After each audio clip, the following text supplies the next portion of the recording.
మూడేళ్లుగా గుండె సమస్యతో బాధపడిన తన భర్తకు కామినేని వైద్యులు హార్ట్ ట్రాన్స్ప్లాంటేషన్ చేశారని భాస్కర్ భార్య తెలిపారు.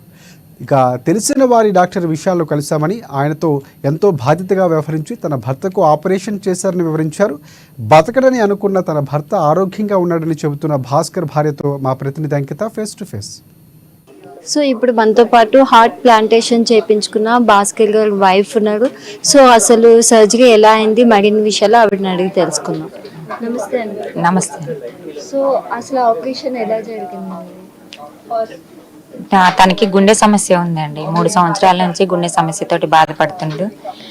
ఈ 3-4 నెలల క్రితం నుంచి ఏమైందంటే ఆయాసం, కాళ్ళు పీల్చుకోలేకపోవడం, కాళ్ళ వాపులు, నడవలేని స్థితిలో ఉండటం, థైరాయిడ్, కిడ్నీ ప్రాబ్లమ్స్ అన్నీ ఎక్కువైపోయినాయి. అది బ్రతికే ఛాన్స్ కూడా చాలా తక్కువ అని చెప్పారు అని అక్కడ తెలిసిన వాళ్ళ ద్వారా కామినేని హాస్పిటల్లో విశాల్ సార్ని కలవటం జరిగింది. ఆ సార్ చూసి గుండె మార్పు సర్జరీ అవసరమైంది, ఈ ప్రాబ్లమ్స్ అన్నీ తగ్గినాకనే సర్జరీ అనేది మనం ప్లాన్ చేద్దామన్నారు. ఆ ప్రాబ్లమ్స్ అన్నీ తగ్గినాయి. 3 నెలల నుంచి మేము హాస్పిటల్లోనే వెళ్తున్నాం వస్తున్నాం. ఇప్పుడు అదృష్టం బాగుంటే డోనర్ దొరికితే సర్జరీ చేస్తామన్నారు. మేము జీవన్ దానిలో అప్లై చేసి ఉంచినాం. ఆ ప్రాబ్లమ్స్ అన్నీ తగ్గినాయి. అదృష్టం కొద్దీ డోనర్ దొరికారు. మాకు ఏప్రిల్ 27వ తారీఖున సర్జరీ చేశారండి. సక్సెస్ అయింది.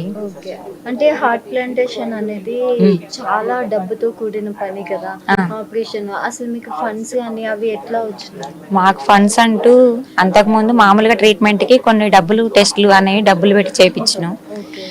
అవి పూర్తిగా సర్జరీ మొత్తం ఆరోగ్యశ్రీలోనే చేశారు. మేమేమి పెట్టలేదు. స్పెషల్ ట్రీట్మెంట్ చేశారు డాక్టర్ గారు.